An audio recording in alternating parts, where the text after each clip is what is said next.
Video में जो लड़की डांस करती हुई नजर आ रही है वो है यामिनी प्रिया, एक ऐसी लड़की जो नेचर से बेहद ही शांत, सिंपल और खुश रहने वाली थी। उसकी स्माइल में एक अलग ही कंफर्ट था और ऐसा लगता था जैसे उसकी प्रेजेंस भर से ही पूरा माहौल एकदम लाइट हो जाए।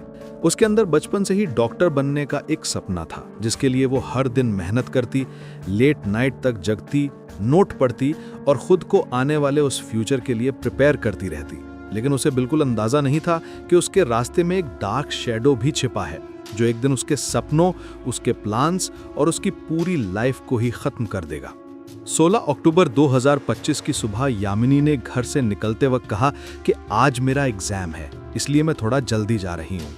वो नरगुंड फार्मेसी कॉलेज बेंगलोर में बी फार्म फर्स्ट ईयर की स्टूडेंट थी और उस दिन भी अपने एग्जाम के लिए ही निकली थी। लेकिन वो घर लौटकर कभी वापस नहीं आई और आई तो बस उसकी मौत की खबर। ये केस सिर्फ एक नई क्राइम स्टोरी नहीं, बल्कि एक ऐसी लड़की की दर्दनाक कहानी है जो फैमिली की लापरवाही और पुलिस के स्लो एक्शन का एक कड़वा उदाहरण बन गई, जहां कई बार एक ड्रीम, एक फ्यूचर और एक पूरी फैमिली की दुनिया पल भर में बर्बाद हो जाती है। 16 अक्टूबर 2025 को दोपहर करीब 12 बजे यामिनी ने अपने पिता को कॉल करके बताया कि मेरा एग्जाम खत्म हो गया है और मैं अब घर के लिए निकल रही हूं, जो कि उसके पिता से की गई आखिरी कॉल साबित हुई, क्योंकि इसके बाद उसने ग्रीन लाइन मेट्रो लेकर मंत्री स्क्वायर सांपीगे रोड मेट्रो स्टेशन पर उतरकर घर की तरफ पैदल चलना शुरू किया।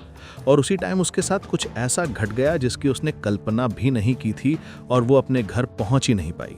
फिर शाम होते होते परिवार के लिए अचानक एक भयानक खबर सामने आई, जब किसी ने मंत्री स्क्वायर मॉल के पीछे वाली साइड एक मृत लड़की को देखा और स्थानीय लोगों ने तुरंत इमरजेंसी नंबर पर कॉल करके श्रीरामपुरा पुलिस स्टेशन में सूचना दे दी।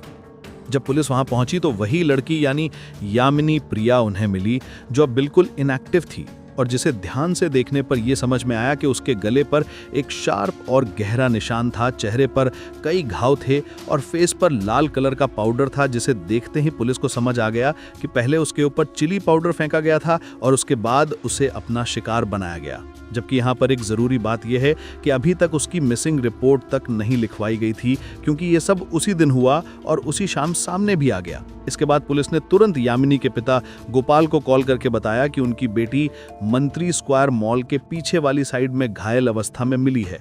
और ये सुनते ही पूरा परिवार घबरा गया तथा तुरंत लोकेशन की तरफ दौड़ा। लेकिन वहां पहुंचकर उनके पैरों तले जमीन खिसक गई, क्योंकि यामिनी जमीन पर पड़ी थी, बेहोश नहीं बल्कि बिल्कुल लाइफलेस। और वहां मौजूद लोग भी शॉक में थे, जबकि उसके पेरेंट्स की हालत बयान करने लायक ही नहीं बची थी। इसी बीच परिवार ने पुलिस को बयान दिया, जिसमें उन्होंने बताया कि ऐसा करने का शक उन्हें अपने ही पड़ोसी विघ्नेश पर है, क्योंकि पिछले कुछ महीनों से उसका बिहेवियर बहुत ही डिस्गस्टिंग और डिस्टर्बिंग हो गया था। और ये सुनते ही श्रीरामपुरा पुलिस स्टेशन की टीम तुरंत एक्टिव होकर सबसे पहले विघ्नेश के घर पहुंच गई। लेकिन वहां पहुंचते ही नजर आता है कि गेट पर ताला लगा हुआ है और इसे देखते ही पुलिस को साफ एहसास हो जाता है कि जरूर विघ्नेश ही इसके पीछे का असली खिलाड़ी होगा।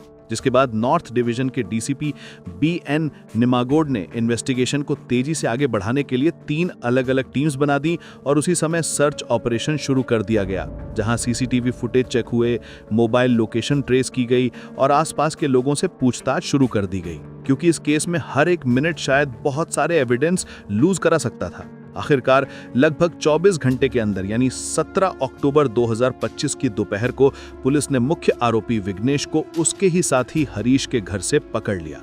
और हरीश कोई और नहीं बल्कि उसका बेहद करीबी दोस्त था। लेकिन यहाँ पर लोगों के मन में अभी भी कई सवाल घूम रहे थे कि अगर पहले से हो रहे हैरेसमेंट पर सख्ती से एक्शन लिया गया होता तो शायद ये दिन कभी देखने को नहीं मिलता। यानी इस केस में एक डार्क सच छिपा है, जिसे समझने के लिए हमें थोड़ा सा पीछे जाना पड़ेगा, ताकि साफ पता चल सके कि कहानी आखिरकार कहां से शुरू हुई और कैसे ये मोड़ धीरे धीरे एक खतरनाक रूप लेता गया। श्रीरामपुरा के स्वतंत्र पाले लोकेलिटी में रहने वाली यामिनी प्रिया बचपन से पढ़ाई में बहुत आगे रही थी। उसका फोकस क्लियर था और उसका ड्रीम डॉक्टर बनना था। उसने PUC में MES college of arts, commerce and science से 93% लेकर सबको प्राउड फील कराया। और फिर पूरे डेडिकेशन के साथ 2 साल तक नीट की तैयारी की। लेकिन जब उसका एंट्रेंस क्लियर नहीं हुआ तो उसने खुद को टूटने नहीं दिया, क्योंकि वो हमेशा कहती थी कि अगर एक रास्ता बंद हो जाए तो दूसरा ढूंढा जा सकता है। और इसीलिए उसने बिना वक्त गवाए बनशंकरी के नरगुण कॉलेज ऑफ फार्मेसी में एडमिशन लेकर बी फार्म शुरू कर दी। उसकी लाइफ बिल्कुल सिंपल थी, कॉलेज, घर, नोट्स और फ्यूचर गोल्स। और नेचर से वो बहुत हेल्पिंग और सॉफ्ट स्पोकन थी। टीचर्स और फ्रेंड्स भी उसे जेन्युइनली पसंद करते थे। लेकिन इसी बीच एक इंसान उसके लिए एक ब्लैक शैडो बनकर सामने आया, और वो था उसके सामने वाला नेबर विग्नेश, जिसकी उम्र करीब 28 साल थी। और लोगों के मुताबिक वो जिद्दी, गुस्सैल और थोड़ा एमलेस टाइप का इंसान था, जिसे देखकर लगता था कि अगर किसी का मूड खराब करना हो तो उसका नाम ही काफ़ी है। शुरुआत में सब कुछ नॉर्मल था। पड़ोसी होने के नाते यामिनी कभी कभार उससे हेलो हाय कर लेती थी, क्योंकि जैसा कि हम जानते हैं कि अगर कोई सामने रहता है तो नॉर्मल बातचीत हो ही जाती है। और क्योंकि यामिनी विनम्र और पोलाइट थी, इसलिए उसने कभी भी विग्नेश से डिस्टेंस बनाने की कोशिश नहीं की, क्योंकि वो उसे एक भाई की तरह देखती थी।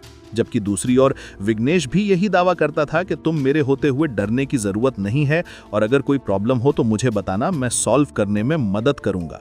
लेकिन दुर्भाग्य से ये भाई वाला एंगल सिर्फ यामिनी की सोच तक ही सीमित रहा, क्योंकि धीरे धीरे विग्नेश की बातचीत एक अजीब ऑब्जर्वेशन में बदलने लगी, जहां वो उसे अननेसेसरी कॉल करता, कॉलेज जाते वक्त स्टॉक करता, रास्ते में खड़ा होकर बार बार कन्विंस करने की कोशिश करता कि वो उससे बात करे, और कई बार कॉलेज छोड़ने के बहाने कहता कि चलो मैं तुम्हें छोड़ देता हूं, तुम्हें अकेले जाने की जरूरत नहीं है, क्योंकि मैं हूं ना। शुरुआत में यामिनी ने इसे कैजुअली इग्नोर करने की कोशिश की, लेकिन समय के साथ उसकी इन्वॉल्वमेंट इतनी तेजी से बढ़ने लगी कि वो हर समय उसे ऑब्जर्व करता, उसके आने जाने के टाइम नोट करता, और ये सभी संकेत साफ दिखाने लगे कि ये नॉर्मल लाइकिंग नहीं, बल्कि एक तरह का ऑब्जर्वेशन और बढ़ता हुआ ऑब्सेशन था। लेकिन कहानी यहीं खत्म नहीं होती, बल्कि यहीं से असली डाउनफॉल शुरू होता है, क्योंकि आगे जो हुआ उसने यामिनी की परफेक्ट लाइफ को एक ऐसे नाइटमेयर में बदल दिया जिसकी ना तो उसने और ना ही उसकी फैमिली ने कभी कल्पना की थी।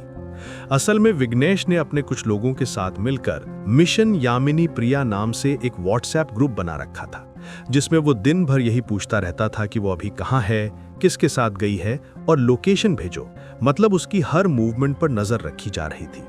वो लोग असल उसके अपने दोस्त थे, जो यामिनी की हर गतिविधि को ट्रैक करके उसे बताते थे। और ये साफ था कि ये सिर्फ ऑब्जर्वेशन या नॉर्मल लाइकिंग नहीं, बल्कि एक खतरनाक घेराव में बदल चुका था।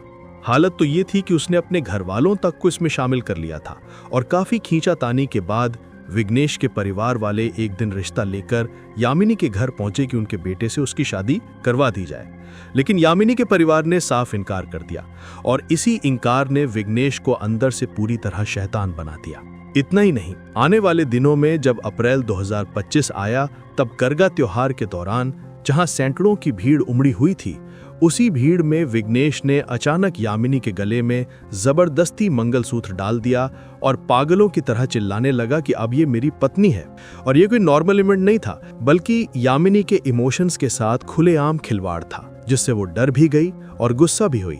फिर तुरंत मंगलसूत्र तोड़कर फेंक दिया और घर जाकर अपने माता पिता को सब बताया तथा खुद को बहुत असहाय महसूस किया। उसके बाद 22 अप्रैल 2025 को परिवार श्रीरामपुरा पुलिस स्टेशन पहुंचा और पूरी घटना बताई। साथ ही ये भी बताया कि विग्नेश पिछले महीनों से लगातार उसे परेशान कर रहा है, जिस पर थाने की महिला सब इंस्पेक्टर ने भरोसा दिलाया कि उसे कड़ी चेतावनी दी जाएगी।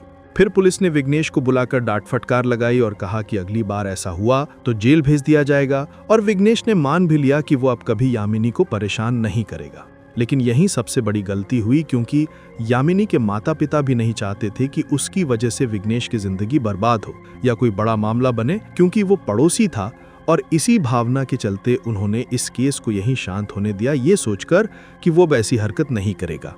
लेकिन जैसा कि अक्सर ऐसे मामलों में होता है कि जो बाहर से शांत दिखता है, उसके पीछे सच्चाई कुछ और होती है। यहाँ भी वैसा ही हुआ। 16 अक्टूबर 2025 को यामिनी प्रिया अकेले ही घर से कॉलेज गई थी, जबकि अक्सर उसके पिता उसे कॉलेज छोड़ते और लेकर आते थे। लेकिन इसी दिन जब वो अकेले निकली तो ये दिन उसकी जिंदगी का सबसे बड़ा नाइटमेयर बन गया। यानी कि जब वो कॉलेज से लौट रही थी तो इसी मौके का फायदा उठाकर विघ्नेश ने उसे मंत्री स्क्वायर मॉल के पीछे वाले रास्ते पर अकेला पकड़ लिया और घटना को अंजाम देने से पहले ही शादी को लेकर दबाव बनाना शुरू किया, क्योंकि वो जबरदस्ती चाहता था कि यामिनी उससे शादी के लिए मान जाए, उसके साथ रहे, उससे बातें करे और उसे कभी इग्नोर न करे। लेकिन जब यामिनी ने साफ मना कर दिया तो वहीं पर विघ्नेश ने चाकू निकाला और अचानक उस पर हमला कर दिया, जिसके चलते अस्पताल पहुंचने से पहले ही उस बेचारी ने दम तोड़ दिया। पोस्टमार्टम में ये साफ हो गया कि पहले उसके फेस पर लाल मिर्च फेंकी गई, फिर गले पर वार किए गए और इसके बाद उसके चेहरे को बुरी तरह नाश कर दिया गया। और घटना को अंजाम देने के बाद विघ्नेश वहां से भागकर अपने दोस्त हरीश के पास चला गया, जहां वो कुछ समय तक उसके घर में छिपा रहा। लेकिन पुलिस की प्रतिक्रिया इतनी तेज थी कि 24 घंटे से भी कम समय के अंदर दोनों विघ्नेश और हरीश को पकड़ लिया गया और पुलिस ने बताया कि उन पर धारा 302 और पीछा करने के आरोप लगाए गए हैं, जबकि अभी दोनों हिरासत में हैं और अदालत में पेश होने के बाद ही यह तय होगा कि आखिरकार इन्हें सजा क्या दी जाएगी।